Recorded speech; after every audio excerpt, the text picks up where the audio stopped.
상상해 보세요. 파발 41년 런던의 더러운 거리에 서 있는데 가까워지는 군중의 소음이 들려오네요. 환한 목소리들, 쇠사슬이 부딪히는 소리, 그리고 그 모든 걸 덮어버리는 여자의 절박한 울음소리. 군중을 뚫고 보니 무장한 경비병들이 여자를 끌고 가고 있어요. 옷은 찢어졌고 얼굴은 진흙투성이, 뺨에는 돌에 맞은 상처에서 피가 흘러내리고 있어요. 그 여자는 비틀거리며 런던 타워로 향하고 있어요. 그녀는 엘리노어 코밤, 글로스터 공작 부인으로 마법과 국가 반역 혐의를 받은 사람이에요. 그녀가 지나갈 때 그녀의 눈에서 두려움뿐만 아니라 무서운 깨달음이 보이네요. 그녀는 체포가 그녀의 악몽의 시작일 뿐이라는 걸 알고 있어요. 그 돌벽 뒤에서 그녀를 기다리는 건 모든 존엄성과 인간성, 희망을 빼앗아 갈 거예요. 여러분은 중세사법, 지하감옥, 고문실에 대해 안다고 생각하시나요? 지금부터 알게 될 내용은 왕좌의 게임을 어린이 동화처럼 보이게 만들 거예요. 왜냐하면 중세감옥에서 여성들을 대하는 방식은 단순한 처벌이 아니었어요.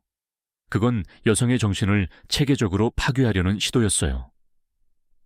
잔인한 방법들로 인해 대부분의 역사 기록들이 세부적으로 묘사하기를 거부할 정도였죠. 이 잊힌 고통과 생존의 이야기를 깊이 파고들기 전에 만약 여러분이 역사에 숨겨진 진실을 알아가는 걸 좋아한다면 좋아요 누르고 채널 구독 고려해 보세요. 새로운 비슷한 이야기들을 위해요. 그리고 댓글에 어디서 이걸 듣고 계신지 써주세요. 제가 믿기지 않을 만큼 우리는 시간과 공간을 넘어 전 세계 각지에서 이 고대 이야기를 함께 탐험하고 있어요. 과거에 대한 공통된 호기심으로 연결된 거죠. 오늘 우리는 중세 감옥 벽 뒤에서 여성들에게 실제로 일어났던 일을 밝혀볼 거예요.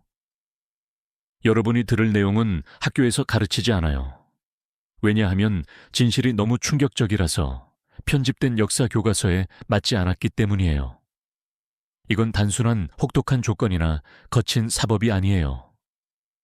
현대 감옥이 호화로운 리조트처럼 보일 만큼 여성의 몸과 마음, 영혼을 성별 기반의 잔인함으로 철저히 파괴하려는 세심하게 계획된 방법들이었어요. 공포는 여자가 감방에 들어가기 훨씬 전에 시작됐어요. 중세 여성 체포는 공공 스펙터클로 계획됐어요. 처벌, 오락, 그리고 다른 여성들에게 경고를 주기 위한 여러 목적을 동시에 달성했죠. 당국이 여자를 체포하기로 결정하면 가장 모욕적인 상황을 의도적으로 선택했어요. 첼사이 41년에 체포된 아이의 마녀로 알려진 마저리 조르데인을 예로 들어보죠. 경비병들이 새벽에 그녀의 집에 쳐들어와 그녀를 침대에서 끌어내서 잠옷 차림으로 데려갔어요. 옷을 입히지 않고 런던 거리를 속옷 차림으로 끌고 다녔어요. 시민들이 비웃고 침을 뱉고 쓰레기를 던지면서요. 이 공공모욕은 우연이 아니었어요. 정책이었어요. 중세 법률은 피고 여성들을 인파가 많은 곳을 통해 끌고 가도록 규정했어요. 그들의 수치심을 최대화하고 다른 사람들에게 경고로 삼기 위해요. 도시 전령들이 그녀들의 범죄를 발표하고 군중이 모여 스펙터클을 구경했어요. 아이들을 참여시켜 진흙과 돌을 던지도록 장려했어요. 당국에 도전하는 여성들에게 무슨 일이 일어나는지 가르치기 위해요. 체포 중 신체적 폭력은 혼란스럽고 체계적이었어요. 경비병들은 여성 수감자들을 얼마나 거칠게 다룰지 제한이 없었어요. 체포 시 여성들을 때리는 건 흔했어요. 옷을 의도적으로 찢고 머리카락을 뭉텅이로 뽑았어요. 이건 단순한 잔인함이 아니었어요. 감옥에 도착하기 전에 그녀들의 정신을 부수려는 계획된 심리전이었어요. 엘리노어 코밤의 체포가 이 과정을 가장 자세히 남긴 예예요. 그녀는 잉글랜드에서 가장 영향력 있는 귀족의 아내로 사치스럽게 살았고 하인과 궁정인들로부터 존경을 받았어요.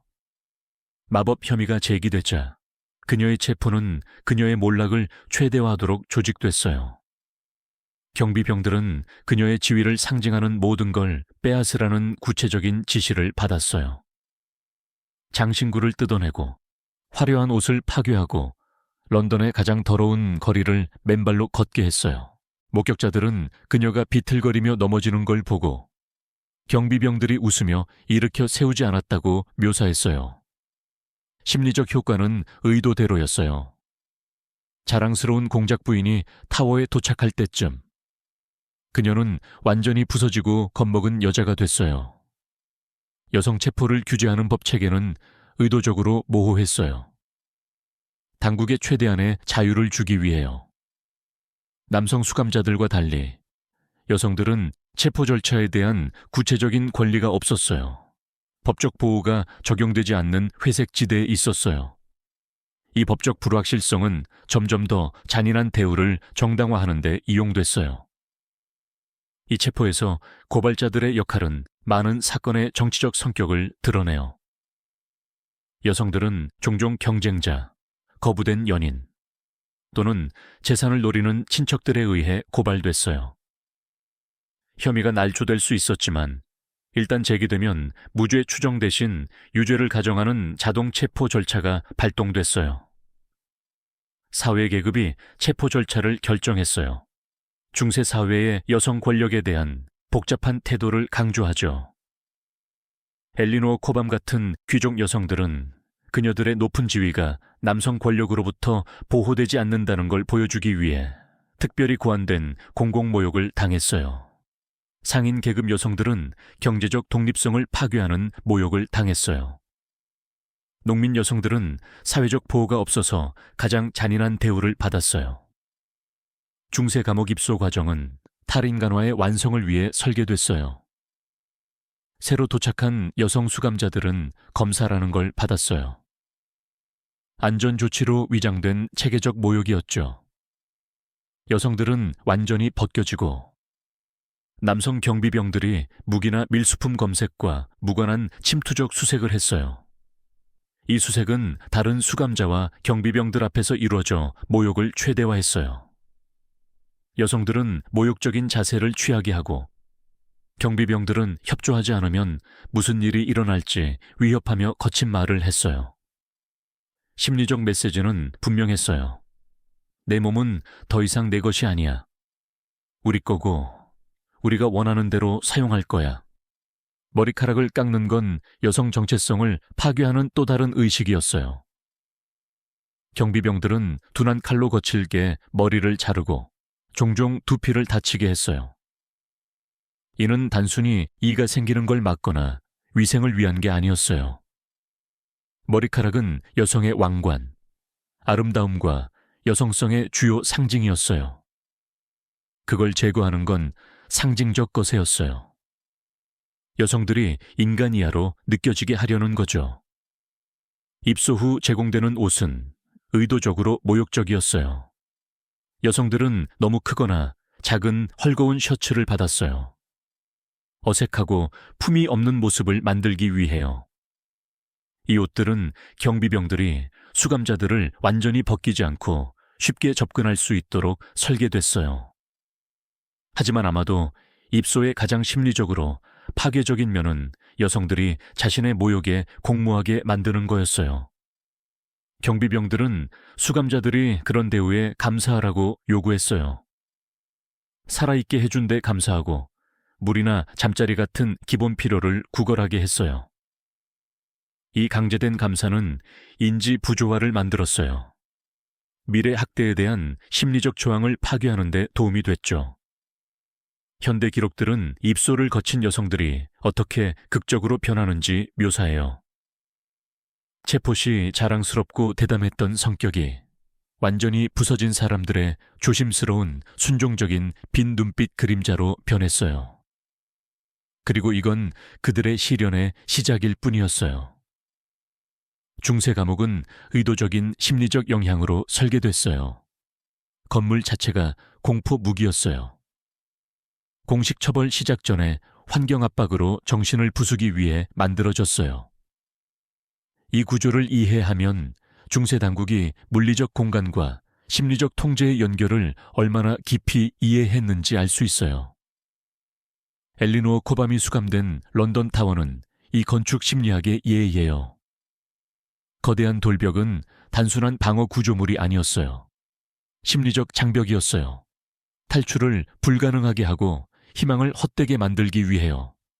벽의 두께, 탑의 높이, 기초의 깊이, 모든 게 수감자들에게 절대적인 피할 수 없음을 주입했어요. 그들은 아마 외부를 다시 보지 못할 거라는 걸 깨닫게 하죠. 여성 수감자들은 보통 이런 건물의 가장 낮은 층, 때로는 완전히 지하에 배치됐어요. 이 배치는 우연이 아니었어요. 중세 당국은 지하에 있는 게 죽음과 매장과 연관된 심리적 연상을 일으켜 절망과 복종을 강화한다는 걸 알았어요. 여성을 더 깊이 배치할수록 그녀는 삶, 빛, 희망에서 더 완전히 차단됐어요. 감방 설계는 불편을 최대화하고 최소한의 쉼터를 제공하는 패턴을 따랐어요. 감방은 편안한 이동을 배제하도록 의도적으로 설계됐지만 즉사할 만큼 좁지 않게 충분한 공간을 줬어요. 전형적인 여성 감방은 8, 6피트로 여자가 누울 수 있지만 똑바로 서거나 몇 걸음 이상 걸을 수 없었어요. 창문이 있으면 외부를 볼 수 없을 만큼 높았어요. 대신 경비병들이 수감자들을 관찰할 수 있게 했어요. 그녀들은 즉각적인 감금 외에 아무것도 볼 수 없게 하죠. 이는 지속적 감시 느낌을 주면서 완전한 고립을 만들었어요. 적절한 위생시설의 부재는 단순한 실수가 아니라 의도적 정책이었어요. 여성들이 잠자고 먹는 곳에서 용변을 보게 강요함으로써 당국은 그녀들을 동물 수준으로 의식적으로 모욕했어요. 인간 폐기물과 지속적 접촉의 심리적 영향은 인식되고 의도적으로 이용됐어요. 여성 감방의 환기 시스템은 의도적으로 불충분했어요. 숨쉬기 어렵고 탈출 불가능한 분위기를 만들었어요. 정체된 독성 공기는 여러 목적을 달성했어요. 수감자들을 신체적으로 약화시키고 지속적 불편을 만들며 심리적 저항을 약화시키고 감옥 환경을 말 그대로 생명의 독이 되게 했어요. 조명은 심리적 영향을 강화하기 위해 철저히 통제됐어요. 감방은 거의 지속적인 어둠에 유지됐고 짧은 희미한 조명 기간이 완전한 감각 박탈을 피하게 했어요. 이는 시간적 방향 상실을 만들었어요. 여성들이 정상적인 수면 주기를 유지하거나 시간을 추적할 수 없게 하죠. 중세 감옥의 음향 설계는 아마 가장 교묘한 심리적 무기였을 거예요. 감방은 소리가 특정 방식으로 퍼지도록 배치됐어요. 공포와 고립을 강화하죠. 여성들은 다른 수감자들의 비명과 고통을 들을 수 있지만 소통하거나 소리의 출처를 알 수 없었어요. 돌구조는 특정 소리를 증폭하고 다른 소리를 억제했어요. 다가오는 경비병 발소리를 불길하게 들리게 하고 대화는 불가능하게 하죠. 열쇠 소리, 문쾅 소리, 사슬 소리는 지속적인 배경 소음이 됐어요. 수감자들을 높은 불안 상태로 유지하죠. 물 접근은 또 다른 심리적 압박 형태로 엄격히 통제됐어요. 즉사할 만큼 탈수되지 않게 충분히 주지만 편안함이나 청결을 위한 양은 결코 주지 않았어요. 지속적 갈증과 씻지 못함은 신체적 불편을 만들고 심리적 절망으로 변했어요.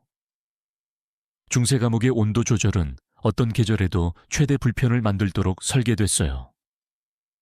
돌구조는 겨울에 얼음처럼 차갑고 여름에 숨 막힐 만큼 더웠어요. 난방이나 냉방 수단이 없어서 고통을 완화할 수 없었어요. 이 지속적 신체 불편은 수면을 방해하고 만성 스트레스 수준을 유지했어요.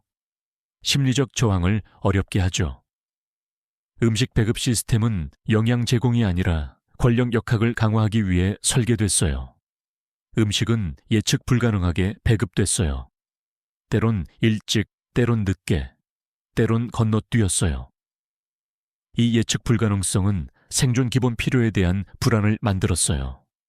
수감자들을 즉각적 신체 필요에 집중하게 하고 탈출이나 저항 계획을 세우지 못하게 하죠. 감옥시설 유지보수는 중세 여성 수감자들에 대한 태도를 반영했어요.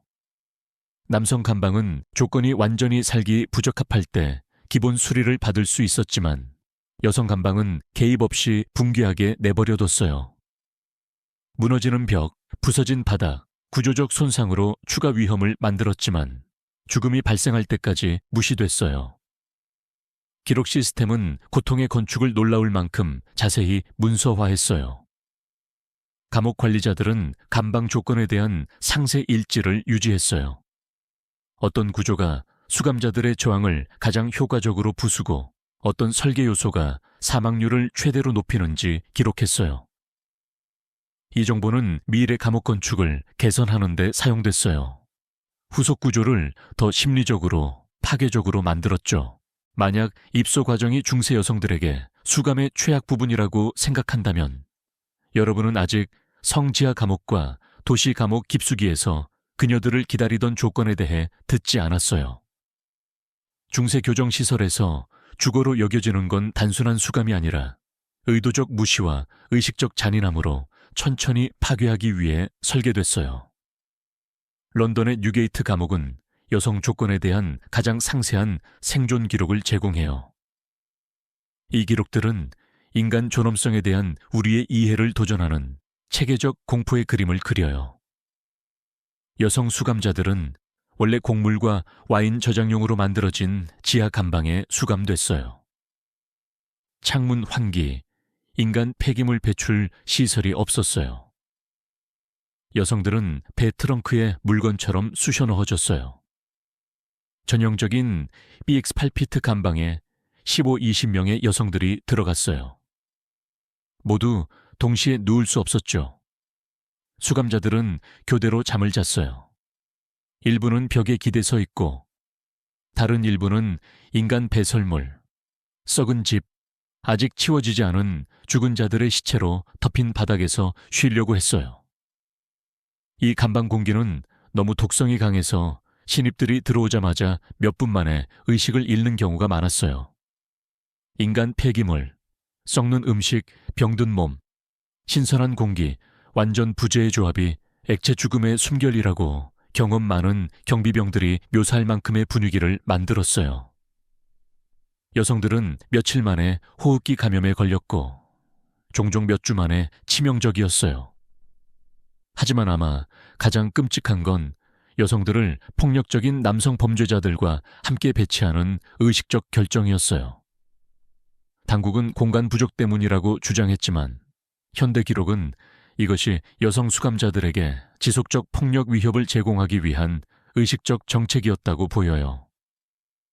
여성 역할에서 벗어난 여성들에게 추가 처벌로요. 이는 포식자 생태계를 만들었어요. 신체적으로 강한 남성 수감자들이 여성들을 소유물처럼 차지할 수 있었어요. 경비병들은 이를 허용할 뿐만 아니라 적극적으로 돕고 때론 돈을 낼 수 있는 남성 수감자들에게 특정 여성 접근을 팔았어요. 음식은 통제와 모욕의 또 다른 도구로 사용됐어요. 여성 수감자들의 공식 배급은 하룻밤 1파운드와 물 1파인트였어요. 하지만 이 배급은 거의 완전히 제공되지 않았어요. 대신 곰팡이 핀 조각, 종종 벌레나 쥐, 배설물이 섞인 걸 불규칙하게 배급했어요. 굶주림과 절망을 강화하기 위해요. 여성들은 이 부족한 배급을 위해 싸워야 했어요. 경비병들이 장려하고 이용하는 갈등을 만들었어요. 더 강하거나 교활한 수감자들이 약한 자들로부터 음식을 훔쳤어요. 경비병들은 관찰하며 누가 살아남고 누가 굶어 죽을지 내기했어요. 이 인공적 부족은 여성들을 분열시켜 시련을 견디는 데 도울 수 있는 상호 지지 네트워크 형성을 방해했어요. 임신한 여성들은 특히 끔찍한 조건에 직면했어요. 추가 간호나 영양 대신 모성 절망에서 탈출 시도를 막기 위해 더 무거운 족쇄를 차게 했어요. 여성들은 수감된 더러운 감방에서 의료 도움 없이 출산했어요. 청결한 재료 없이요. 많은 신생아들이 감염이나 저천으로 몇 시간 만에 죽었어요. 하지만 당국은 어머니들이 공식적으로 제거될 때까지 죽은 아기 시체를 지니고 다니라고 요구했어요. 그건 며칠이나 몇 주 걸릴 수 있었어요. 썩어가는 잔해와 강제 접촉은 심리적 트라우마를 일으켰어요. 많은 여성들을 완전한 광기로 몰아넣었죠. 감옥 생활을 관리하는 경제 시스템은 수감자와 가족들로부터 모든 가능한 자원을 추출하면서 최소한의 생계를 제공하도록 설계됐어요. 깨끗한 물, 먹을 만한 음식, 의료 도움 같은 기본 필요가 사치품으로 팔렸어요. 가족들을 파산시킬 가격으로요. 경비병들은 이 내부 경제를 운영하며 자신의 수입을 보충했어요. 기본권으로 제공돼야 할 서비스에 터무니없는 돈을 받았어요. 이 비용을 감당할 수 없는 가족들은 사랑하는 사람들이 천천히 쇠약해져 죽는 걸 지켜봤어요. 감당할 수 있는 사람들은 종종 사랑하는 사람을 살리려다 파산했어요. 하지만 경비병들이 끊임없이 새로운 수수료와 요구를 만들어내는 걸 발견했죠. 시스템은 최소한의 완화로 최대 부를 추출하도록 설계됐어요. 중세 감옥에서 질병은 통제 없이 퍼졌어요. 수감자들을 파도처럼 죽이는 전염병을 일으켰어요. 장티푸스, 이질, 괴혈병, 다양한 열이 여성 감방을 정기적으로 휩쓸었어요. 하지만 당국은 이 발병을 예방하거나 치료하려 하지 않았어요. 오히려 과밀과 식비를 줄이는 자연적 인구 통제로 봤어요. 이 조건에서 몇 달 이상 살아남은 여성들은 극적으로 변했어요. 현대 묘사는 빈눈과 떨리는 손에 걸어다니는 해골처럼 묘사해요. 마음은 지속적 공포와 박탈로 부서졌어요. 많은 사람들이 지금 우리가 중증 정신장애로 인정할 증상을 보였어요. 상상 속 대화자들과 말하거나 환각을 보거나 카타토닉 상태에 빠졌어요. 감옥 조건의 계절 변화는 추가 고통층을 더했어요. 최대 영향을 위해 세심히 계산됐어요. 겨울은 약한 자들을 죽이는 얼음 온도를 가져왔고, 여름은 질병과 광기를 낳는 숨막히는 더위를 만들었어요. 계절 의료나 온도 조절 조치는 제공되지 않았어요. 생존을 순전한 운으로 만들었어요. 인간적 접근이 아니라요. 물의 질은 즉사 없이 추가 건강 문제를 만들기 위해 의도적으로 악화됐어요. 감옥 우물은 폐기물 처리장 근처에 있어요. 식수가 인간과 동물 배설물로 오염되게 포장했어요. 이로 인한 이질과 다른 수인성 질병은 수감자들을 체계적으로 약화시켰어요. 기본 필요 충족의 외관을 유지하면서요. 여성 수감자들에게 강요된 노동 시스템은 그녀들의 고통의 경제적 동기를 드러내요. 여성들은 자신의 노력에 대한 보상 없이 튜터들에게 수익을 가져다주는 노동을 해야 했어요. 직물 생산, 요리, 청소 서비스를 포함해요. 외부 고객들에게 팔렸어요. 수감자들은 최소한의 생계만 받았어요.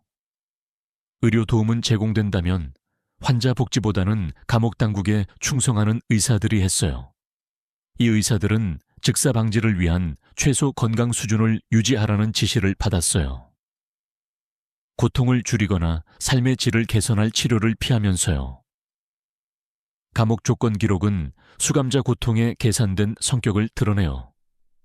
상세 일지가 유지됐어요. 어떤 조건이 바람직한 복종 수준을 제공하고 어떤 게 징계 목적으로 너무 빨리 치명적인지 추적했어요. 이 데이터는 최적 심리적 통제를 위해 감옥 환경을 세밀하게 조정하는 데 사용됐어요.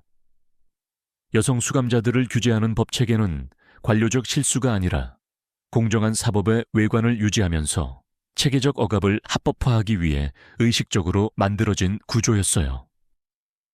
이 법들을 이해하면 중세 사회가 법적 메커니즘을 통해 성별 폭력을 어떻게 제도화했는지 알 수 있어요. 저항을 무의미하고 범죄적으로 만들었죠. 중세법조는 여성들을 남성들과 근본적으로 다른 존재로 봤어요. 다른 권리, 법적 지위, 사법 표준을 가졌어요. 커버처 개념은 결혼한 여성들이 독립적 법적 존재가 없다는 거예요.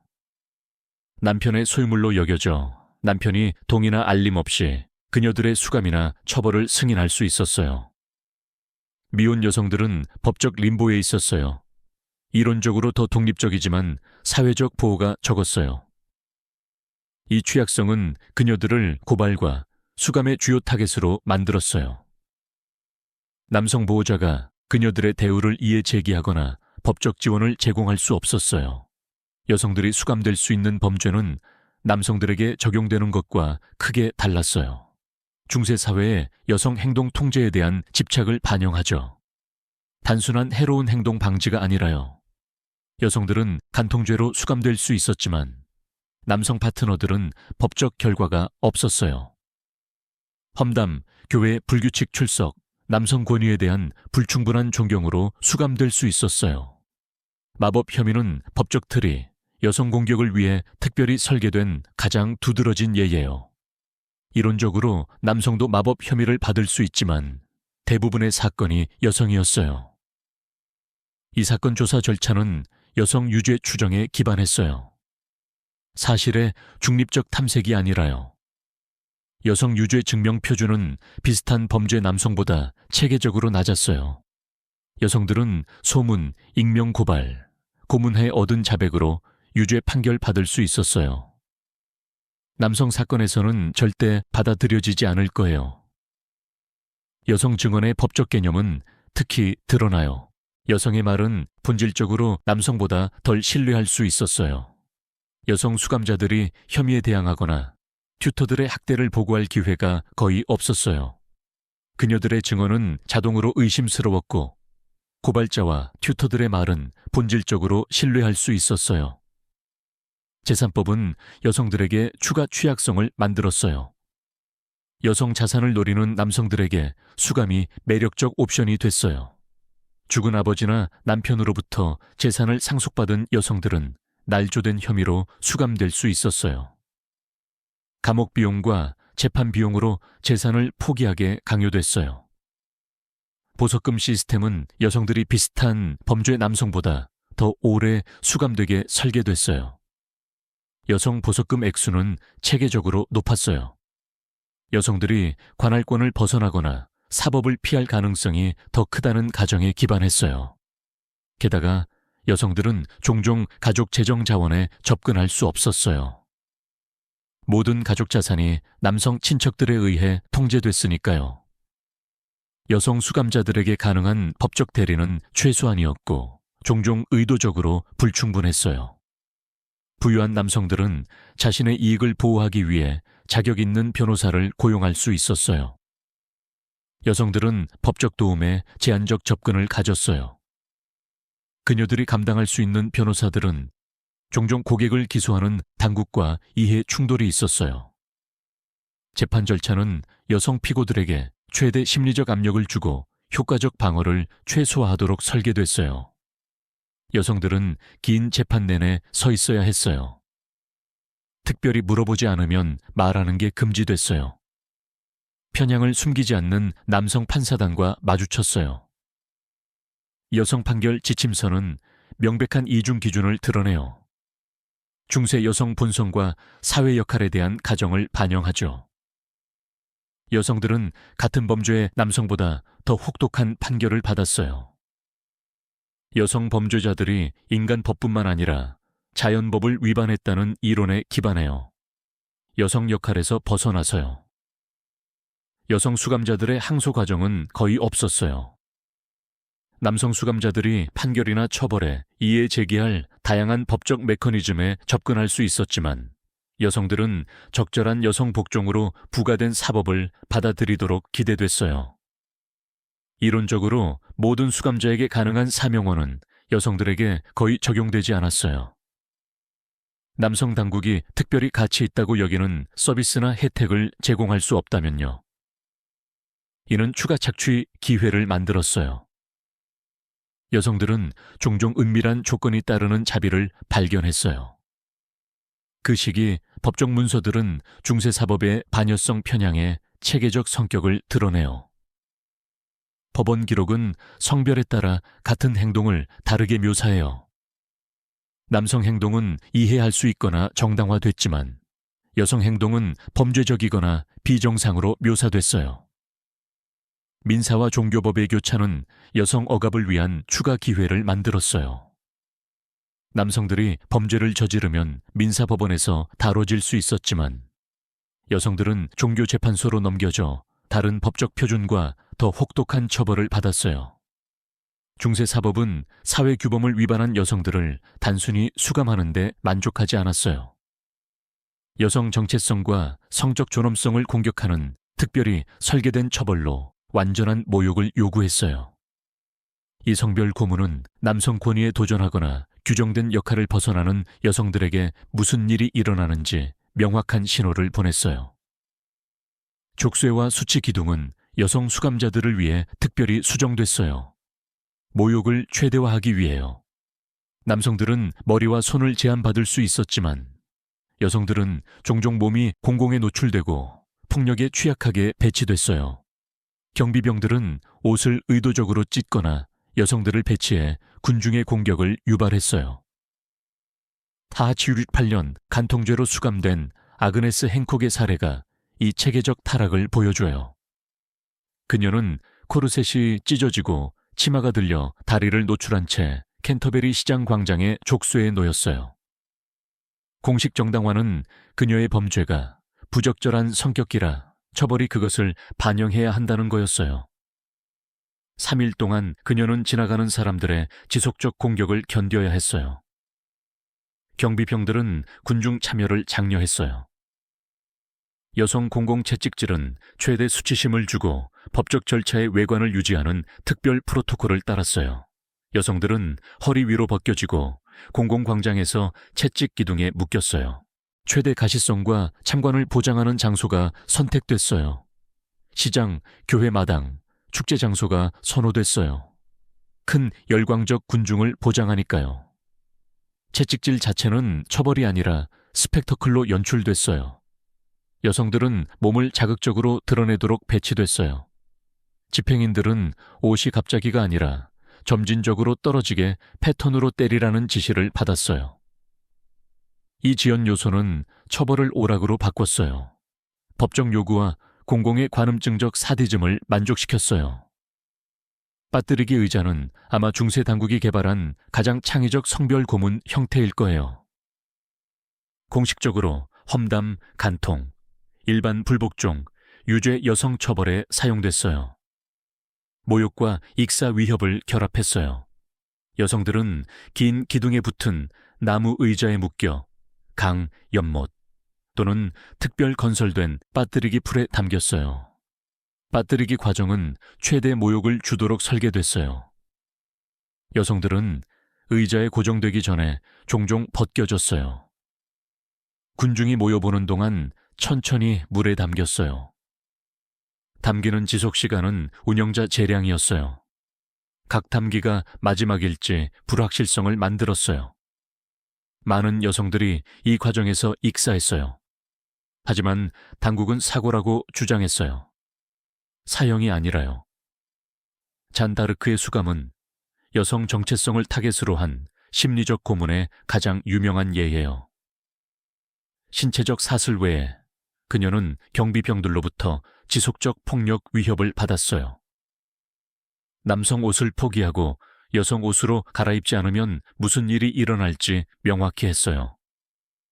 폭력 위협은 그녀의 신성한 사명을 훼손하는 요구 준수를 강제하는 도구로 사용됐어요.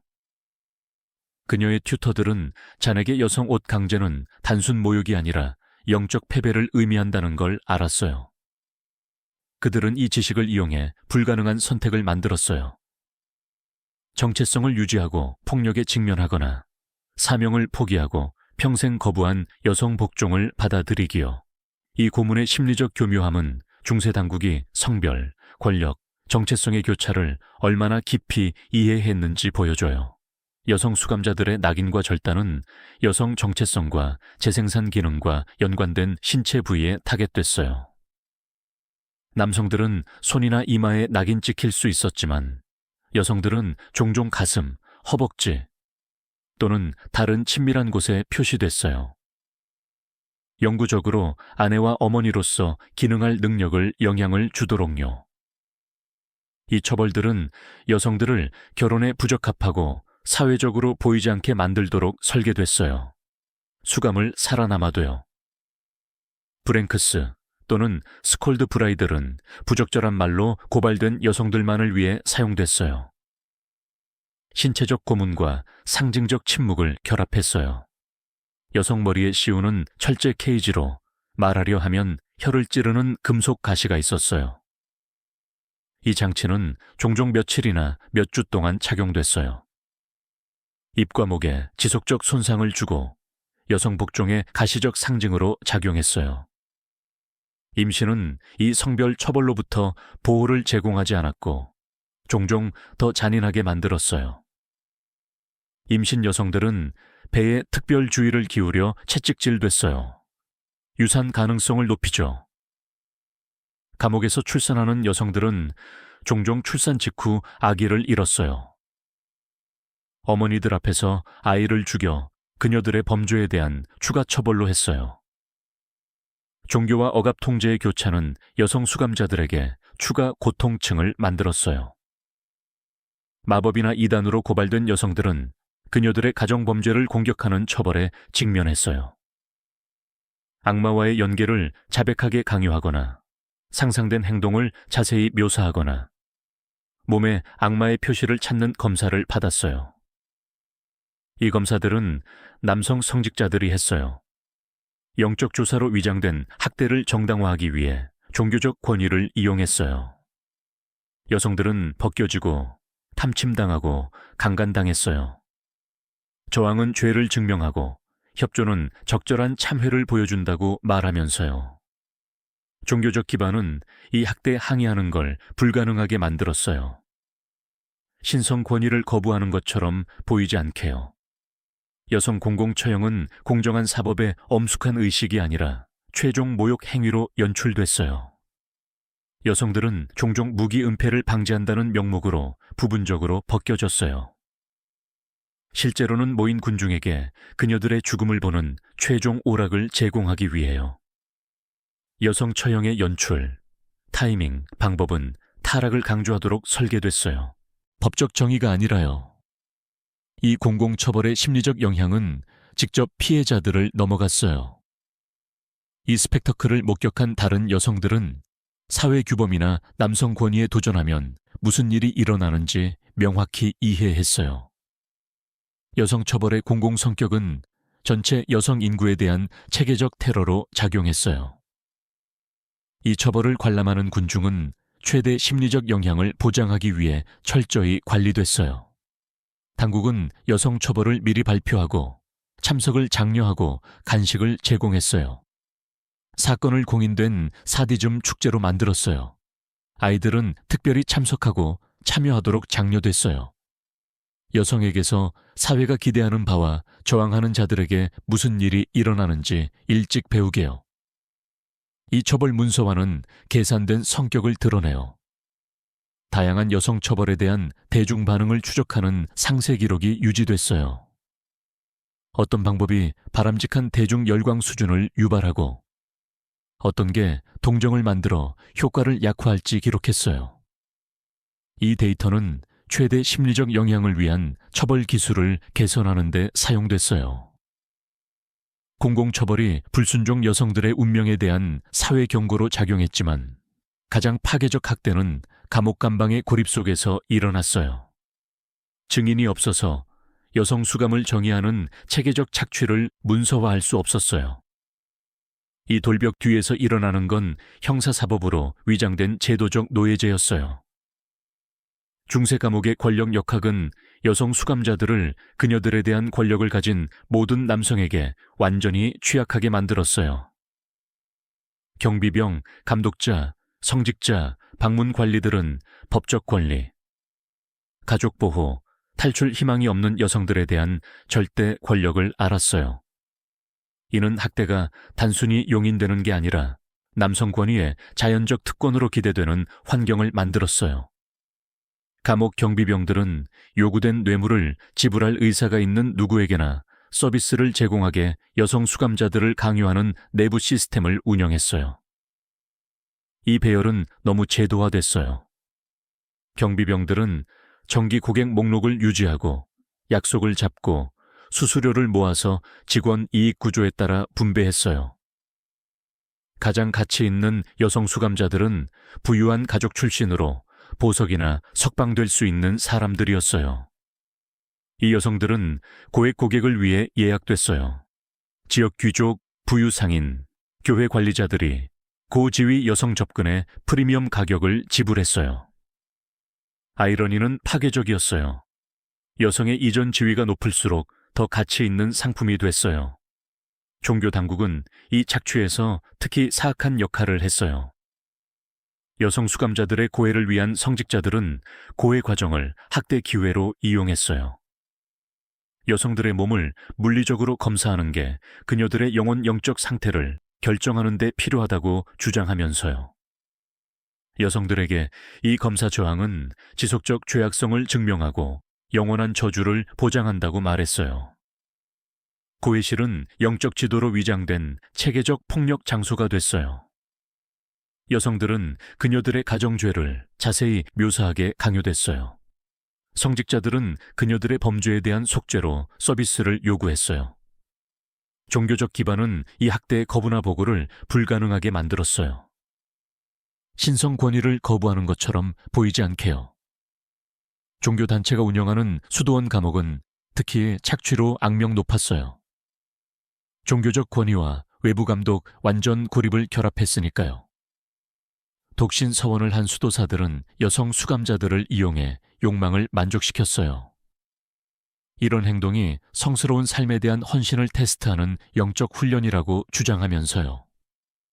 수도원 감방에 수감된 여성들에게는 성직자들의 필요를 충족시키는 게 그 자체로 속죄 형태라고 말했어요. 사후 영적 처벌을 줄일 수 있다고요. 이 신학적 정당화는 저항을 무의미하고 영적으로 해롭게 만들었어요. 부서진 여성들이 자신의 착취를 합리화하는 심리적 틀을 만들었어요. 경비병들 사이에 여성 수감자 거래는 추가 착취와 심리적 파괴층을 만들었어요. 경비병들은 카드게임에서 여성 수감자들을 걸고 상세게 선물로 제공하거나 보수를 보충하기 위해 접근을 팔았어요. 여성들은 자신의 몸이 경제 시스템에서 화폐라는 걸 알았어요. 그녀들은 상품으로서의 가치 외에 아무 가치가 없었어요. 이 상품화는 단순 접근을 넘어 재생산 착취를 포함했어요. 임신 여성 수감자들은 때론 상속인이 절실한 부유 가족들에게 팔렸어요. 출산 시 아이가 빼앗기고 구매자들의 합법적 후손으로 양육되는 걸 이해하면서요. 이 배열에 협조하지 않는 여성들은 종종 유산을 일으키는 폭력에 직면했어요. 그 후 귀중한 재산 파괴로 처벌받았어요. 완전한 법적 보호 부재는 저항을 무의미하게 만들고 종종 시도하는 여성들의 조건을 악화시켰어요. 중세법은 수감자들을 당국 학대로부터 보호하지 않았어요. 착취 불만은 종종 추가 범죄로 여겨져 추가 처벌을 받았어요. 폭력을 보고하는 여성들은 종종 유혹이나 간통으로 고발됐어요. 경비병들을 타락시켰다는 이유로 추가 판결을 받았어요. 그 시기 기록들은 이 학대를 암시하지만 명확히 묘사하지 않아요. 현대 작가들이 무슨 일이 일어나는지 이해했지만 너무 충격적이거나 정치적으로 위험해서 직접 문서화하지 않았다고 암시해요. 감옥에 건강하게 들어가지만 부서지고 미친 상태로 나오는 여성들, 미스터리한 상황에서 죽은 여성 수감자들, 여성 수감자들과 관련된 지정되지 않은 서비스로 수입을 보충하는 경비병들에 대한 언급이 중세 기록에 나타나요. 여성 수감자들 사이의 임신율은 체계적 폭력의 통계적 증거를 제공해요. 여성들은 감옥에 들어갈 때보다 적게 나갔지만 출생 기록은 많은 여성들이 수감 중 임신됐다는 걸 보여줘요. 남성과의 접촉이 금지된 시설에서요. 이 임신들은 여성들의 도덕적 타락 증거로 설명됐어요. 그녀들의 수감 정당화로요. 튜터들의 지속적 폭력이 아니라요. 폭력과 함께 경제적 착취가 있었어요. 경비병들은 여성 수감자들을 외부 고객에게 노동하게 강요할 수 있다는 걸 알았어요. 모든 수익은 감옥 당국으로 갔어요. 여성들은 밤에 감방에서 끌려나와 경비실로 데려가줬어요. 감옥 여성 인구 접근을 지불한 고객들을 서비스하게 강요됐어요. 이 체계적 착취의 심리적 피해는 재앙적이었고 의도적으로 가해졌어요. 경비병들은 부서진 정신이 여성들을 더 순종적이고 미래 학대에 저항할 가능성을 줄인다는 걸 알았어요. 존엄성이나 대담함을 유지하는 여성들은 점점 더 혹독한 대우를 받았어요. 튜터 요구에 완전히 복종할 때까지요. 많은 여성들이 현대 심리학이 해리장애로 인정할 증상을 보였어요. 생존 메커니즘으로 폭력 중에 정신적으로 몸에서 분리됐어요. 다른 사람들은 완전 광기에 빠졌어요. 고통의 의미가 있거나 구원이 가능한 환상 세계를 만들었어요. 이 심리적 적응은 당위 폭력을 견디는 데 도왔지만 석방되면 영구적 손상을 남기고 정상 사회에서 기능할 수 없게 했어요. 이 학대 주변의 강제 침묵은 학대만큼 파괴적이었어요. 여성들에게 그녀들의 이야기가 믿어지지 않을 거라고 말했어요. 유죄 판결받은 범죄자들의 말이 존경받는 경비병과 관리들의 증언에 대항해 아무 의미 없다고요. 이 강제 침묵은 수감을 살아남은 여성들조차 트라우마를 홀로 지니게 했어요. 도움을 구하거나 다른 여성들에게 감옥 벽 뒤에서 무슨 일이 일어나는지 경고할 수 없었어요. 이 관행의 국제적 성격은 폭력이 얼마나 광범위하고 체계적이었는지 보여줘요. 잉글랜드 감옥 방문 외국인들, 왕국 간 외교 서신, 다양한 감옥 시스템 비교 연구, 모두 여성 수감자 착취가 잉글랜드에 독특한 게 아니라 중세 유럽 전역의 일반 관행이었다고 암시해요. 여성 수감자들에 대한 체계적 폭력은 권력이나 사디즘적 쾌락에만 동기부여된 게 아니었어요. 중세 사법 시스템에 관여한 모든 사람에게 여성 고통을 수익성 있게 만드는 경제적 인센티브에 근본적으로 연료를 공급받았어요. 이 재정 동기를 이해하면 여성 몸과 고통이 제도적 틀에서 얼마나 완전히 상품화됐는지 알 수 있어요. 인간 고통을 재생 가능 자원으로 본 거예요. 감옥 운영은 건설, 유지보수, 인력, 일상 운영에 상당한 자금을 요구하는 비용이 많이 드는 사업이었어요. 중세 당국은 여성 수감자들이 비용을 커버할 뿐만 아니라 시설 운영자들에게 수감이 수익성 있게 만드는 수익을 생성할 수 있다는 걸 알았어요. 가장 명백한 수익원은 여성 수감자 접근 판매였어요. 그녀들의 일상을 통제하는 경비병과 관리자들이요. 잠재 고객에게 신체적 위협이 될 수 있는 남성 수감자들과 달리 여성들은 완전히 통제될 수 있고 지불 고객에게 위험을 주지 않았어요. 이는 수익 보충을 원하는 감옥 운영자들에게 이상적 상업 자산으로 만들었어요. 여성 수감자 접근 가격 구조는 복잡했어요. 중세 시장 경제를 반영하죠. 젊은 여성들이 나이든 여성들보다 비쌌어요. 귀족 여성들이 농민 여성들보다 비쌌어요. 처녀들이 가장 비싼 카테고리였고 이미 착취된 여성들은 덜 부유한 고객들에게 할인 가격으로 제공됐어요. 이 서비스 고객 기반은 중세 사회 전체를 포괄했어요. 가장 존경받는 구성원들 일부를 포함해요. 교회 관리, 정부 행정관, 부유 상인, 방문 외국 고위 인사, 모두 여성 수감자들을 임시 구매 가능한 상업 재고로 보는 시스템에 참여했어요. 임시는 또 다른 수익원이 됐어요. 감옥 운영자들은 여성 수감자들의 아이를 상속인이 필요한 부유 가족이나 하인 필요한 종교기관에 팔 수 있다는 걸 알았어요. 임신 수감자들은 종종 출산까지 원래 기간을 초과해 유지됐어요. 결과적으로 태어난 아이들은 어머니가 아니라 감옥 시스템의 소유물이 됐어요. 여성 수감자들의 노동 잠재력은 추가 수익 흐름을 만들었어요. 원래 기간 후에도 지속 수감이 수익성 있게 만들었어요. 여성들은 텍스타일 생산, 요리, 청소, 다양한 공예 노동을 강요받았어요. 그녀들의 노력에 대한 보상 없이 튜터들에게 수익을 가져다 줬어요. 여성 수감자들은 텍스타일 작업에 특히 가치 있었어요. 중세 사회가 이 노동을 적절한 여성 직업으로 연관지었으니까요. 감옥 작업장은 옷, 테피스트리, 다른 직물 제품을 생산했어요. 외부 고객들에게 팔렸어요. 종종 구매자들이 끔찍한 조건에서 노예 여성들이 만든 걸 모르고요. 여성 수감자들의 유지비는 상업 가치를 유지하는 데 필요한 최소 건강 수준을 유지하면서 수익 마진을 최대화하도록 계산됐어요. 음식, 옷, 의료, 주거는 가능한 최소 비용으로 제공됐어요.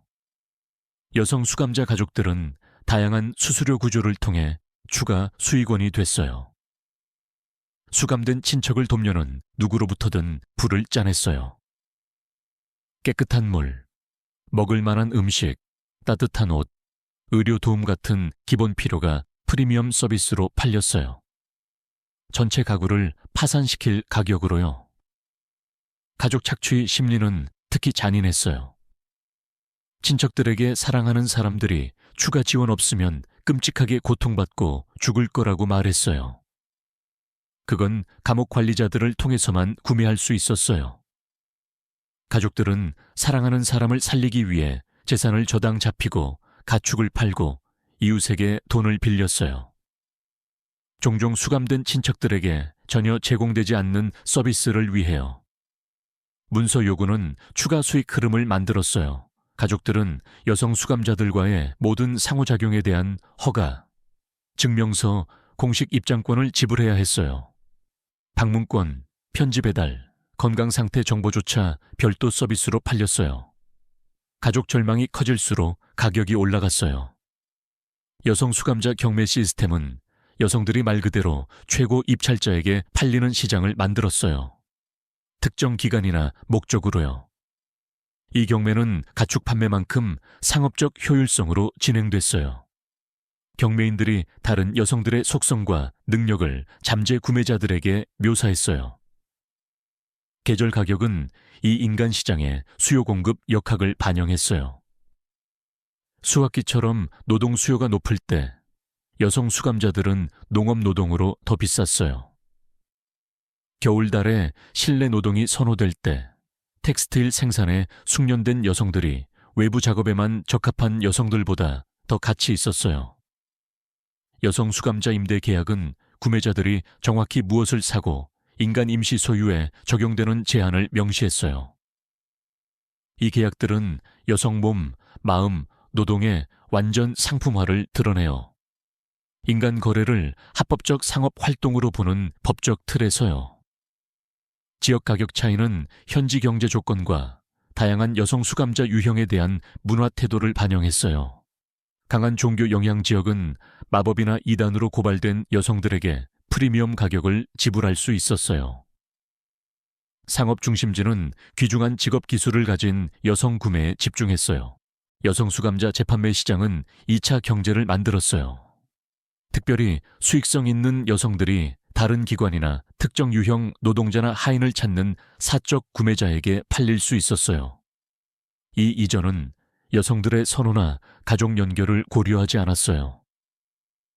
여성 수감자 국제 거래는 중세 감옥 시스템을 국경을 넘어 연결했어요. 여성들을 고향에서 수백 마일 떨어진 외국 고객들에게 운송했어요. 이 국제 거래는 감옥 운영자들에게 상당한 이익을 가져다 줬어요. 이전된 여성들에게 탈출이나 구조를 거의 불가능하게 만들었어요. 종교기관의 여성 수감자들에 대한 체계적 폭력 역할은 중세 사회의 가장 불편한 모순 중 하나예요. 연민과 자비를 설교한 같은 교회가 세속기관보다 종종 더 잔인한 병행 수감 시스템을 운영했어요. 신학적 정당화로 다른 맥락에서 범죄로 여겨질 관행을 합법화했어요. 중세 유럽 전역에 수도원 감옥이 세워졌어요. 세속 수감의 대안으로 이론적으로 기독교 자선과 영적 지도를 통해 여성 수감자들에게 더 인간적 대우를 제안했어요. 실제로 이 기관들은 종교 훈련으로 위장된 새로운 형태의 심리적 신체적 폭력을 개발하는 실험실이 됐어요. 속죄 고통 개념은 본질적으로 다른 이름의 고문 관행에 신학적 커버를 제공했어요. 종교기관 수감 여성들에게 그녀들의 고통과 모욕이 영적 정화에 필요하다고 말했어요. 불평 없이 폭력을 견디는 게 적절한 기독교 복종을 보여주고 저항은 지속적 죄악성을 증명한다고요. 수도원 감옥고의 절차는 성직자들이 착취했어요. 여성 몸과 경험에 대한 친밀한 세부 사항을 추출하기 위해 종교 권위를 이용했어요. 이 침투적 신문의 영적 필요성을 주장하면서요. 고해실은 여성들이 도움을 구하거나 범죄를 보고하는 걸 방해하면서 폭력을 촉진하는 무기로 사용된 종교 권위 장소가 됐어요. 성직자 독신교리는 추가 착취 기회를 만들었어요. 수도사와 성직자들이 공식적으로 부정해야 할 필요를 만족시키기 위해 여성 수감자들을 이용했어요. 이런 행동은 영적 시험으로 묘사됐어요. 피해자들뿐만 아니라 성직자들에게도 유익한 속죄 형태로요. 종교기관 여성 수감자들은 세속 감옥에서 사용된 고문 기술과 구별할 수 없는 영적 훈련에 처해졌어요. 강제 침묵의 장기 기간, 금식으로 위장된 신체 박탈, 관상 연습으로 제시된 고리비 종교 교리에 의해 성화된 고통을 만들었어요. 비난받는 게 아니라요. 종교 수감의 경제 동기는 신학 언어 뒤에 숨겨졌지만 세속 기관만큼 중요했어요. 수도원 감옥은 세속 대응과 같은 메커니즘으로 수익을 생성했어요. 세금 면제와 법적 보호를 이용해 더 수익성 있게 만들었어요. 여성 수감자들의 종교교육은 주로 그녀들이 폭력을 신성하게 정해진 것으로 받아들이게 만드는 세뇌로 구성됐어요. 여성들에게 당국 저항은 죄이고 고통은 속죄적이며 대우 의심은 추가 교정이 필요한 영적 약함을 보여준다고 가르쳤어요. 의심스러운 상황에서 죽은 일부 여성 수감자들의 성인화는 종교기관들이 피해자들을 후속 수감자들에 대한 지속적 폭력을 정당화하는 선전 도구로 바꾸는 시도를 보여줘요. 이 날조된 성인들은 적절한 여성 신성 의지 복종의 예로 제시됐어요. 그녀들의 죽음이 의식적 무시나 폭력 결과일 때도요. 종교당국이 이단과 마법 조사를 위해 개발한 신문 절차는 여성 공격을 위해 특별히 설계됐어요. 세속법원에서 적용된 것보다 더 교묘하고 심리적으로 파괴적인 고문 기술을 사용했어요. 종교 기반은 사디즘적 관행에 완벽한 커버를 제공했어요. 교리 요구와 고통 유발, 개인 욕구를 만족시켰어요. 종교기관의 국제 네트워크는 여성 수감자들을 국경을 넘어 수도원과 수녀원 사이로 이동하는 시스템을 만들었어요. 특정 유형, 영적 교정 전문 종교 단체들에게 수익을 생성했어요. 이 이전은 세속 당국의 조사를 피하기 위해 순례나 종교 교환으로 위장됐어요. 성스러운 텍스트는 연민과 자비의 기본 기독교 가르침과 모순되는 관행을 정당화하기 위해 재해석됐어요. 복종, 고통, 속죄에 대한 성경 구절이 신학적 틀을 만들었어요. 폭력을 허용할 뿐만 아니라 신성법으로 요구되는 것으로 만들었어요. 이 기관 관리에 관여한 종교 인력 훈련은 목회적 돌봄으로 위장된 심리 조작 기술에 대한 특별 지시를 포함했어요. 수도사와 수녀들은 수감자들의 저항을 부수기 위해 배웠어요. 실제로는 그녀들을 튜터들에게 완전 의존하게 만드는 체계적 감정 학대인 영적 상담을 통해요. 중세기관에서 여성 수감자들의 의료 대우는 인간 고통이 제도적 이익이나 여성 본성에 대한 지배적 믿음과 모순될 때 얼마나 완전히 무시됐는지 보여줘요. 의료 지식은 여성 수감자들로부터 체계적으로 숨겨지거나 치유가 아니라 통제 도구로 사용됐어요. 중세의학 이론은 대부분의 여성 건강 문제를 신체 원인이 아니라 도덕적 실패로 돌렸어요. 그녀들의 수감이 이미 도덕적 타락으로 표시된 여성들에게 치료를 거부하는 틀을 만들었어요. 감옥기관에 배정된 의사들은 수감자 질병을 영적 타락 증거로 보는 구체적 지시를 받았어요. 치료 가능한 의학 상태가 아니라요. 중세의학을 지배한 책 이론은 여성 수감자들이 다양한 질환으로 고통받는 이유를 편리하게 설명했어요. 개입 없이 그녀들의 고통을 완화할 필요 없이요. 여성 수감자들은 타락한 체액을 가진 것으로 여겨졌어요. 질병으로 나타났지만 도덕적 오염된 개인들에게 이 체액 균형을 치료하려는 시도는 부적절하다고 봤어요. 감옥 임신은 태아 발달, 이론적 건강을 우선시하는 의학 렌즈로 봤어요. 어머니 복지를 완전히 무시했어요. 임신 수감자들은 최소 추가 영향을 받았지만 태아 건강이 아니라 어머니 건강을 정당화하는 침투적 모욕적 의학 검사를 받았어요. 감옥 출산은 어머니나 아이의 안전한 분만을 보장하는 게 아니라 아버지 증거 보존에 주안점을 둔 관행을 동반했어요. 이 산파들은 종종 분만 중 적절한 의료 도움을 제공하는 것보다 수태 상황 문서화에 더 관심이 있었어요. 여성 수감자들의 정신 문제는 보편적으로 악마 소유나 신성 처벌로 돌려졌어요. 수감 트라우마 조건이 아니라요. 폭력과 무시로 심리 증상을 보이는 여성들은 추가 고문인 엑소시즘 절차를 받았어요. 치료적 개입이 아니라요. 여성 수감자들의 통증 관리는 의도적으로 최소였어요. 여성들이 도덕적 교정 일부로 고통을 느껴야 한다는 이론에 기반했어요. 진통제는 처벌로 보류되거나 경비병 요구 준수 보상으로 제공됐어요. 의학적 필요에 기반하지 않았어요. 과밀 감옥 기관에서 빠르게 퍼지는 감염 질병은 도덕적 타락에 불가피한 결과로 봤어요. 예방 가능한 공공보건 문제로 아니라요. 위생 개선, 깨끗한 물 제공, 감염자 격리 노력은 하지 않았어요. 이 질병들이 범죄 행동의 적절한 처벌로 여겨졌으니까요. 여성 수감자들에게 행해진 수술 절차는 종종 실험적이었어요. 자유 환자들에게 절대 시도하지 않을 기술을 위한 피실험체로 수감 여성들을 사용한 실습자들이요. 이 실험적 수술은 의학 학생들을 위한 교육 기회로 정당화됐어요. 환자들 자신 이익을 위한 치료가 아니라요. 여성 수감자들의 의학 상태 문서화는 상세하고 체계적이었어요. 하지만 이 정보는 다양한 처벌 기술 효과를 연구하는 데 사용됐어요. 치료 프로토콜 개선이 아니라요.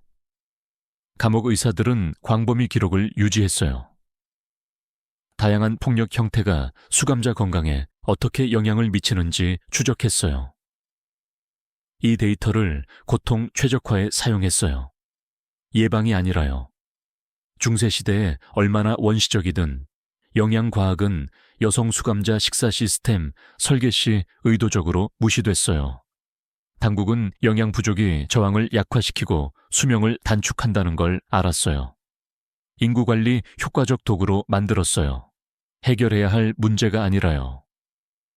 중세감옥 약제 시스템은 치료적 이익 제공이 아니라 수익 생성을 위해 설계됐어요.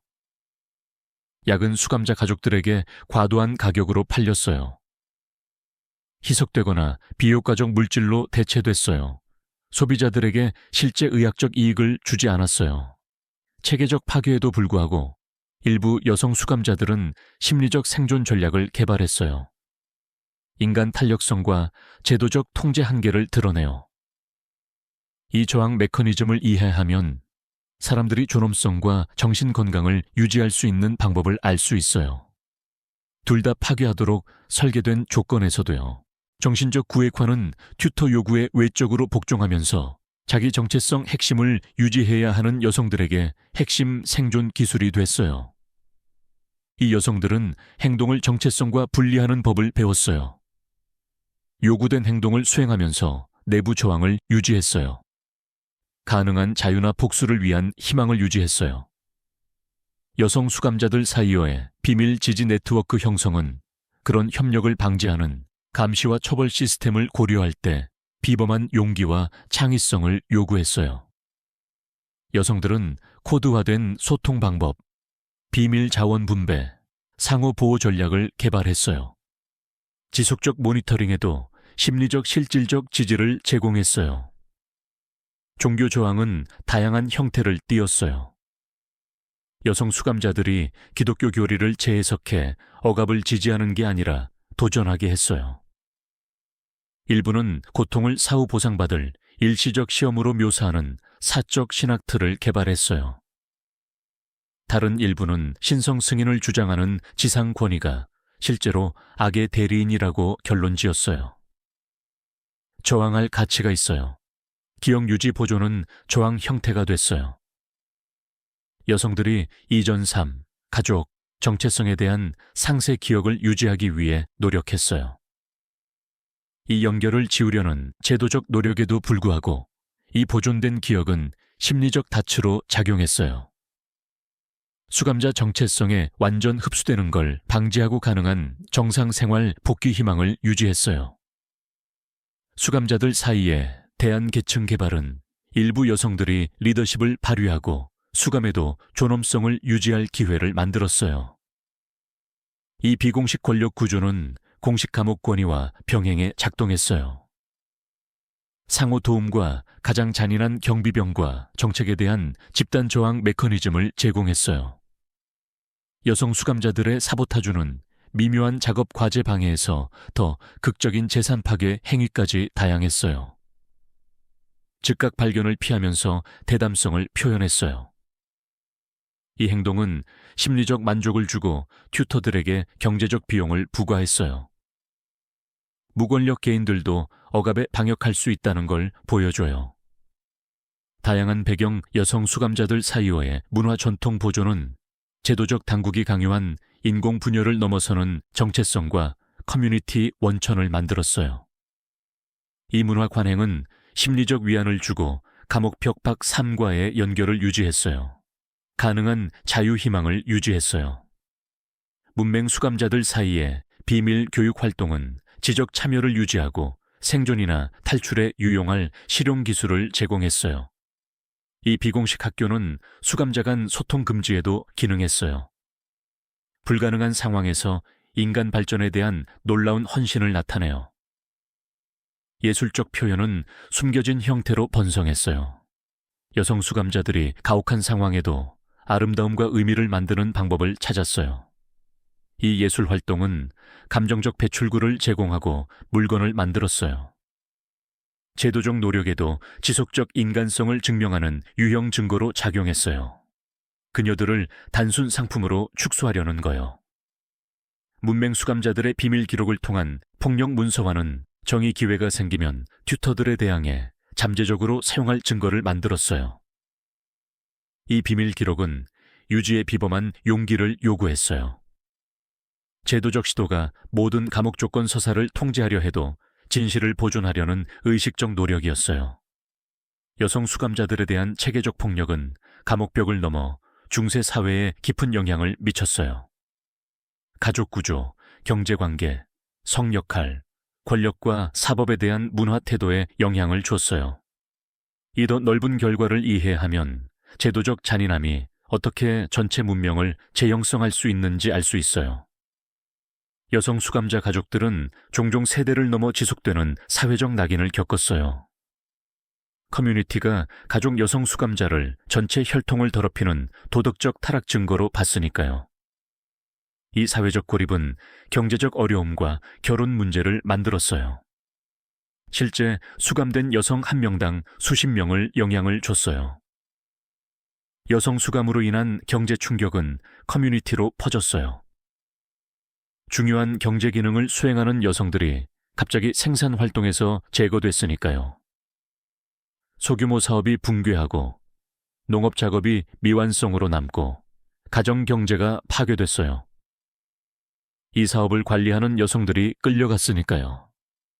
결혼 패턴은 여성 수감 지속 위협에 반응해 변했어요. 가족들이 수감된 여성들을 낳은 가구와 결혼을 꺼렸으니까요. 이 결혼 전략 변화는 상속 패턴, 정치 동맹, 사회 이동성에 영향을 줬어요. 중세 사회 구조를 재형성했어요. 어머니들이 수감될 때 아이들 복지가 급격히 악화됐어요. 중세 사회는 주요 보호자가 제거된 아이들을 돌볼 제도적 메커니즘을 가지지 않았으니까요. 이 아이들은 종종 무시로 죽거나 확장 가족에 부담이 되거나 생존을 위해 다양한 형태의 노예로 팔렸어요. 여성 수감자들의 추적과 처벌을 통해 확립된 법적 선례는 중세 사회에서 여성 권리와 법적 지위에 더 넓은 해석에 영향을 줬어요. 여성 수감자들에게 정기적 법적 보호 거부는 이후 모든 여성들의 사법 접근과 법적 보호를 제한하는 틀로 적용됐어요. 종교교리는 여성 수감자들에 대한 체계적 폭력을 포함하고 정당화하도록 진화했어요. 여성 자율성, 고통, 복종에 대한 기독교 관점을 세기 앞으로 영향을 줬어요. 이 교리 변화는 유럽 기독교 사회 전체의 종교 관행과 믿음에 영향을 줬어요. 여성 수감자 착취 주변에 발전한 경제 시스템은 이후 빈곤층, 소수민족, 정치 반대자 같은 다른 취약그룹에 적용된 모델을 만들었어요. 여성 고통의 성공적 상품화는 제도적 억압을 새로운 피해자 카테고리로 확대하는 템플릿을 제공했어요. 여성 저항과 자율성에 대한 문화 태도는 남성 권위나 사회 규범에 도전한 여성들의 잔인한 처벌 관찰로 형성됐어요. 이 문화 변화는 후속 세대 여성들을 더 복종적이고 독립주장이나 억압 조건 도전을 두려워하게 만들었어요. 제도적 환경에서 여성 폭력의 정상화는 중세 사회 전체의 가정관계와 가족 역학에 영향을 줬어요. 남성들이 여성 고통을 자연스럽고 적절하다고 배우면서요. 이 관점은 가정폭력과 다른 형태 성별 억압 증가에 기여했어요. 중세왕국 간 국제관계는 여성 수감자 대우, 특히 외국 귀족 여성들이 폭력을 당할 때 영향을 받았어요. 외교 사건을 일으키거나 동맹 구조에 영향을 줬어요. 여성 수감자들에 대한 특별 잔인함으로 왕국의 명성은 국제협상과 무역관계의 요인이 됐어요. 이 경험의 체계적 역사적 지우기는 중세 기간 후에도 지속되는 추가폭력 형태예요. 후속 세대들이 이 잔인함 지식을 박탈하고 비슷한 학대를 방지할 수 있는 문화기억 발전을 방해했어요. 중세 연대기 작가들은 여성 수감자들에 대한 폭력을 상세히 문서화하는 걸 의식적으로 피했어요. 제도적 환경에서 성별 폭력의 체계적 성격을 최소화하거나 완전히 무시하는 역사 서사를 만들었어요. 이 생략은 우연이 아니었어요. 폭력을 저지른 종교와 세속 당국의 명성을 보존하려는 의식적 결정이었어요. 법적 기록 보존은 중세 사법의 반여성 편향 체계적 성격을 드러내요. 동시에 공식 문서가 미래 연구로부터 가장 심각한 학대를 숨기기 위해 어떻게 조작됐는지 보여줘요. 그 시기 생존 법원 기록은 부분적 이야기만 말해요. 제도적 잔인함 전체 규모를 드러내기 위해 철저한 분석이 필요해요. 중세 감옥 장소의 고고학 증거는 종종 공식 보고서가 숨기거나 왜곡한 조건에 물리적 확인을 제공해요. 감옥 기초, 폐기물 처리장, 매장지 발굴은 사망률 수준과 생활 조건을 보여줘요. 인간적 대우와 적절한 돌봄에 대한 공식 보고서와 모순되죠. 일부 여성 수감자들의 미화는 체계적 폭력 피해자들을 후속 수감자들에 대한 폭력을 지지하는 상징으로 바꾸는 시도를 나타내요. 그녀들의 고통에 책임 있는 제도를 지지하는 거예요. 이 날조 서사는 정치적 종교적 목적을 위해 봉사했어요. 역사적 여성들의 실제 경험을 숨겼어요. 현대 역사 학문은 중세 사회에서 여성 수감자들에 대한 폭력 체계적 성격을 천천히 인정하고 분석해요. 제도적 폭력과 성별 잔인함에 직면하는 지속적 문화 불편을 반영하죠. 이 학술적 무시는 중세 연대기 작가들이 시작한 역사적 여성 고통의 비가시성을 지속시켜요. 중세 법적 선례와 문화 태도의 영향은 유럽 발전의 후속 세기를 통해 추적할 수 있어요. 이 기간에 확립된 여성 억압 제도적 틀은 현대 시대까지 법 체계와 사회 구조에 영향을 미쳤어요. 다른 역사 기간과 지리적 지역과의 비교 분석은 여성 수감자들에 대한 체계적 폭력이 중세 유럽에 독특한 게 아니라는 걸 보여줘요.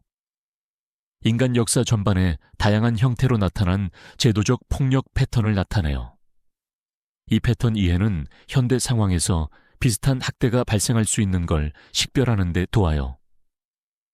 보존된 문서, 고고학 증거, 비교 역사 연구를 통한 철저 분석으로 여성 목소리 회복은 역사적 기억 회복과 역사적 의식에서 의식적으로 숨겨진 여성 경험 존중을 위한 지속 노력이에요.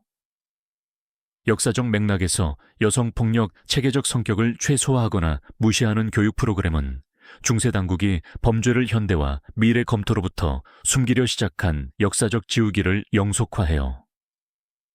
이 교육 격차 제거는 역사 서사에서 여성 경험을 중심화하는 의식적 노력을 요구해요. 전통적으로 남성 관점과 제도에 집중됐으니까요.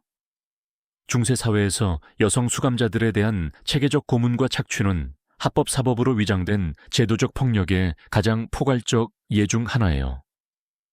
이 관행은 편차나 우연이 아니었어요. 여성 행동을 테러로 통제하도록 세심히 구성된 시스템이었어요.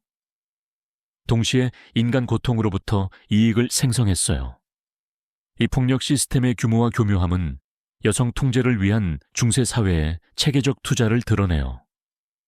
폭력을 합법화, 성화, 정상화한 문화 틀에서요. 여성 고통을 자연스럽고 적절하다고 묘사하면서요. 이 역사 이해는 사회가 어떻게 도덕적 자의식을 유지하면서 잔인함을 제도화할 수 있는지 밝혀요. 대부분의 폭력을 이끈 경제 동기는 재정 인센티브가 어떻게 인간 고통을 수익 사업으로 바꿀 수 있는지 보여줘요. 법적 사회 틀이 범죄자들에게 보호를 제공하고 피해자들에게 보호를 박탈할 때요. 이 경제 시스템은 세기 동안 지속되는 자가 유지 사이클을 만들었어요. 체계적 폭력의 종교 정당화는 신학 틀이 어떻게 기본 도덕 원칙과 모순되는 관행을 합법화하기 위해 조작될 수 있는지 보여줘요. 사회가 자신의 의로운 믿음을 유지하면서 체계적 잔인함을 저지르게 하는 문화인지 부조화를 만들어요. 여성 저항을 부수기 위해 개발된 심리기술은 인간 심리학의 교묘한 이해를 보여줘요. 개인 자유와 정체성을 파괴하는 무기로 사용됐어요. 이 기술은 인간 심리 취약성에 대한 누적 제도 지식을 나타내요. 세대에 걸친 실천으로 다듬어졌어요. 이 관행의 유산은 직접 피해자들을 넘어갔어요. 여성, 사법, 권력, 제도 권위에 대한 중세 사회의 근본 관점을 재형성했어요. 여성 체계적 억압으로 인한 문화 변화는 중세 기간을 넘어 유럽 발전에 세기 앞으로 영향을 줬어요. 이 경험의 의식적 역사적 지우기는 여성들의 기억에 대한 지속 폭력을 나타내요. 그녀들의 고통이 문서화나 기억에 가치 없다고 여겨졌어요. 이 이야기를 회복하는 건 역사 서사에서 여성 경험을 중심화하는 의식적 노력이에요. 전통적으로 남성 관점과 제도에 초점을 맞췄으니까요. 이 역사 패턴의 현대 인정은 다양한 문화 틀에서 비슷한 심리 경제 메커니즘을 사용하는 현대 제도적 폭력과 성별 억압 형태를 이해하는 맥락을 제공해요. 역사 인식은 현재 학대를 식별하고 저항하는 노력에 정보를 줄 수 있어요. 이 끔찍한 조건을 견디며 존엄성과 인간성을 유지한 여성들의 탄력성은 억압에 대한 현대 투쟁에 영감을 주어요. 불가능한 상황에서 고통받고 죽은 자들의 기억을 존중하면서요. 이 잊힌 여성들은 제도 역사에서 각주가 아니라 인간 존재로 기억될 가치가 있어요.